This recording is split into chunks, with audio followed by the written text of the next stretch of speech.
Hello again, fellow travelers. So today's discussion is going to be on a particular topic, social engineering. Now, when I first applied for my master's program, I used the phrase social engineering, and one of the department professors was like, I don't really like that word, that phrase. But then when I offered to use social conditioning instead as the means by which positions of power encourage change for the better, this professor was like, well, I understand what you mean, and there is no other phrase. So, social engineering is the planning procedure, much like any form of engineering. Mechanical engineering, you design and engineer mechanical systems to achieve an outcome. Construction engineering, you plan and design a building that you wish to construct and identify the procedures and materials that go into accomplishing the end result. Similarly, social engineering is what people in positions of power and authority use to plan an outcome. Now, it sounds insidious from the get-go. However, that's not necessarily always the case. For example, when a group of founders determines that they want to encourage liberty, self-reliance, and equitable treatment of the population going forward, they're not planning to engage in social engineering. They come up with things like Bill of Rights. These are basic human rights that we expect our government not to interfere with. They don't intend to, and specifically the founding fathers of the United States, did not intend to engage in social engineering.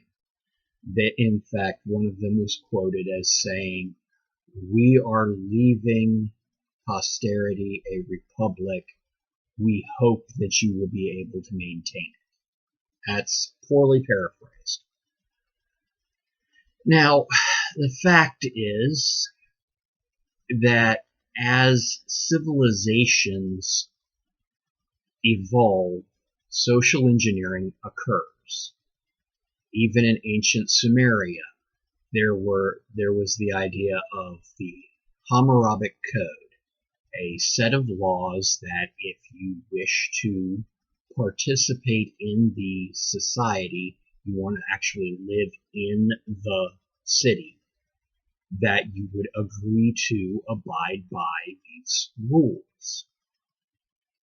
And the intent was that it would encourage people to act in a more civilized manner. Where it becomes actually insidious is when an administration chooses to encourage activity through manipulative means.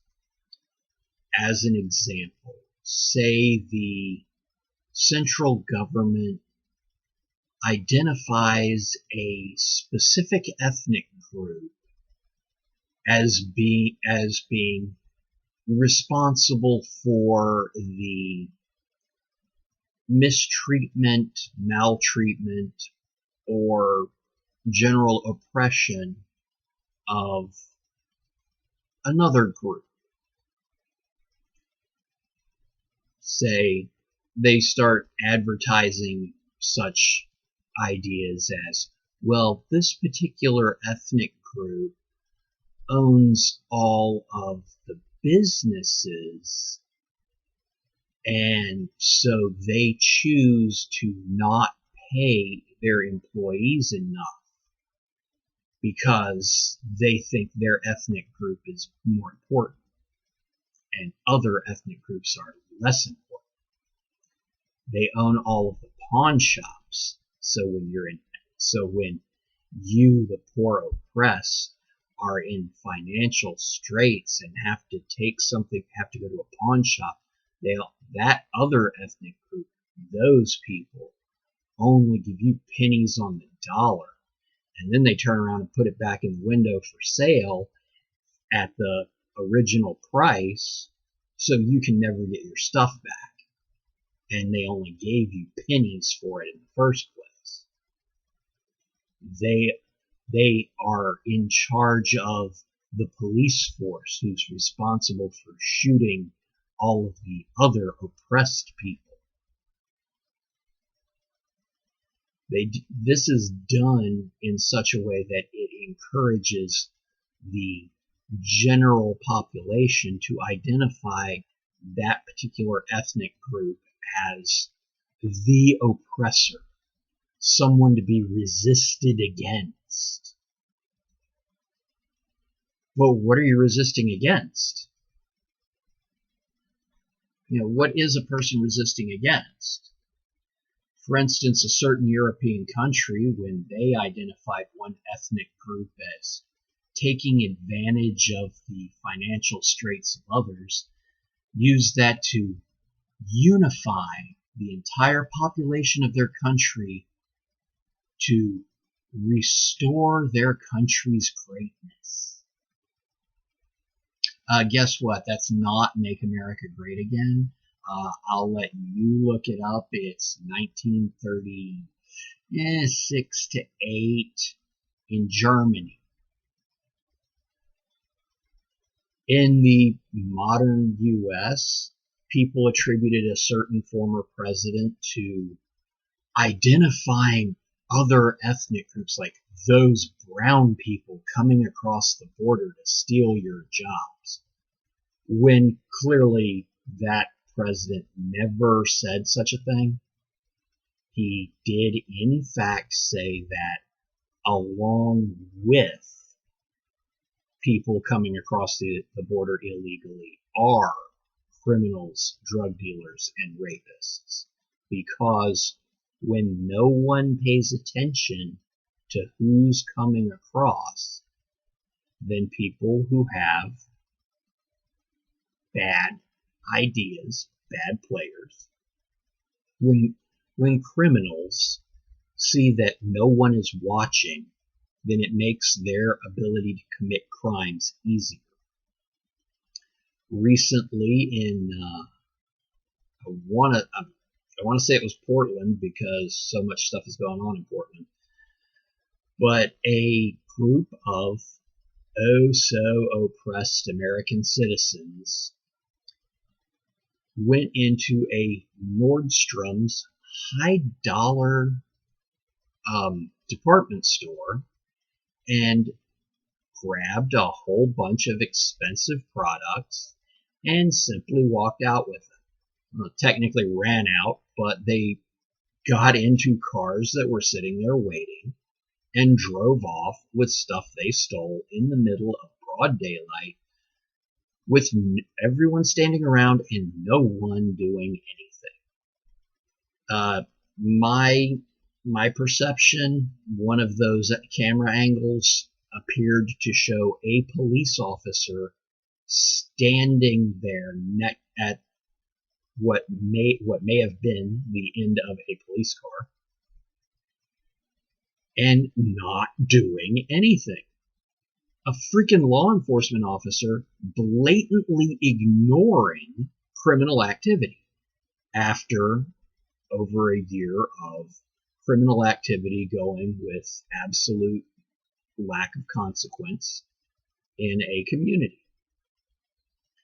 So that former president was not wrong.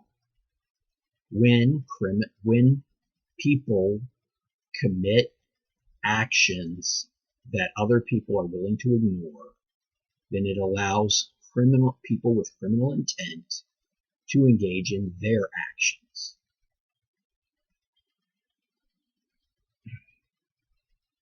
Similarly, in more recent time, we have people who are stopping to observe any police activity that involves a police officer speaking to a person of color, because over the last really 2 years or so, the message that's been conditioned to the American public has been that if given a chance, a white police officer will murder a person of color in the street. Well, factual numbers show that that's really not true, and a person of color is more likely to die of a vehicle accident than they are an engagement with law enforcement. But that's irrelevant. The social conditioning to engineer the concept of chaos and anarchy amongst the general populace, which allows positions of authority to further engage authoritarian practices, is being reinforced by the social conditioning that law enforcement will murder people, that white people own businesses and therefore choose to not pay or pay minimum to anyone of color. They won't give jobs to people of color. They consistently underpay people of color, when that is, once again, not true. It is not factually accurate. However, what is factually accurate is that corporations pay the minimum amount of money they have to engage the majority of employees. The majority of employees in our country are unskilled labor. I hate that it might offend some people, but working a cash register is an unskilled labor. Oh, well, why shouldn't the person who works the checkout at Safeway get paid $20 an hour? Well, probably because there's no way that effort is worth it. But, who am I to say? I don't work that company. There's another company that quite specifically, they market clothing items, expensive clothing items of a sports nature, to persons of a certain ethnicity in the inner city. And they were recruiting for someone who is specifically got a degree in social responsibility and equality to work with their marketing department to encourage young inner city black people to want to buy their product at any cost. And it's like, do whatever you have to get the money to buy these so that you can look like these celebrities. Okay, there's nothing socially responsible about that. There's nothing socially responsible about saying that this particular brand item is culturally endemic to a certain ethnic group. That's just blatantly wrong. Now, some people would say, oh, are you secretly trying to get around to critical race theory? No, I'm not. Critical race theory is the idea of breaking down each individual ethnic group to look at them in a critical stance to see what they have done wrong in the past, allegedly with the intent of improving the way forward. Okay, there's one majorly inherent flaw to that, and that is that it can be turned and twisted any direction, and that it says that by breaking down stereotypes and critically looking at any group, one would be blaming the current generation for things that were done by previous groups. Stereotypes do not come about based on what you do. Me, myself, okay, I clearly look Caucasian. Stereotype is Caucasian people like mayonnaise on all of their sandwiches. Okay, I'm not going to deny that several people I know who are of Italian origin or Italian ethnic grouping look at me absolutely insane when I ask for just a small squeeze of mayonnaise to go on a Italian hoagie. Really, it's like you gotta get that proportion just right. That comes from me experiencing that at a sandwich shop. That you want just enough of this mayonnaise that is bland and tasteless to hold the lettuce, tomato, and onion in place so that the Italian dressing, oil, and vinegar can be adequately distributed across the sandwich. It's basically a glue.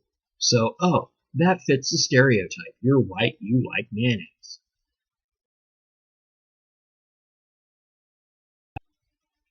It's a stereotype. It has nothing to do with me as a person. I personally like that glue based on a sandwich shop. Actually, yeah. One really great sandwich shop. It's in Reno. It's actually right down the road from Sparks High School. It's tucked in behind a 7-Eleven's on the other corner. And if you can find it, good luck. Sandwiches are worth it. But that has nothing to do with anything. It's stereotyped that I, being Caucasian, should have enough money to pay for college out of my own pocket. I was actually told this by a FAFSA financial counselor. I could not get any funding for college because, as a white male born before 1975, I fall into a demographic of people that should be able to pay for college out of their own personal bank account. That's not true. I mean, that may be a demographic, but it's a false demographic. It simply is. If you use a stereotype like that, then you get nowhere. You stereotype people instead of looking at them as the individual that they are, based on their personal choice. It really boils down to a long-running sociological argument of nature versus nurture. Is it in a person's nature to act a certain way, or are they raised to act a certain way? And many studies have been done identifying two siblings raised in the same household who turn out differently because their individual personality differed from the perceived outcome. Just because two boys are raised in a household together, and one of them becomes a computer programmer and the other becomes a meth dealer, that pretty well shows that it can't be nature or nurture. Because if it were nature, they're both siblings. They are directly genetically descended from the same people.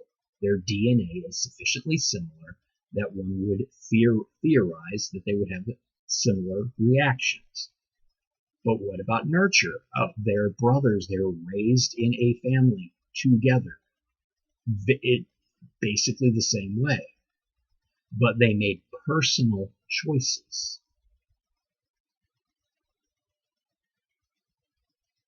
Now, that, circling back to social engineering, is what you take into consideration when adopting the plans to create the social conditioning.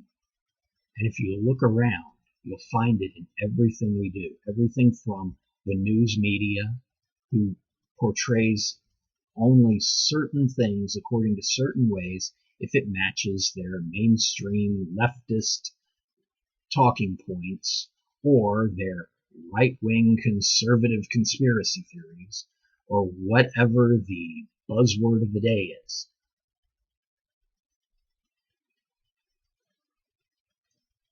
I've talked long enough, and hopefully we will talk again next week.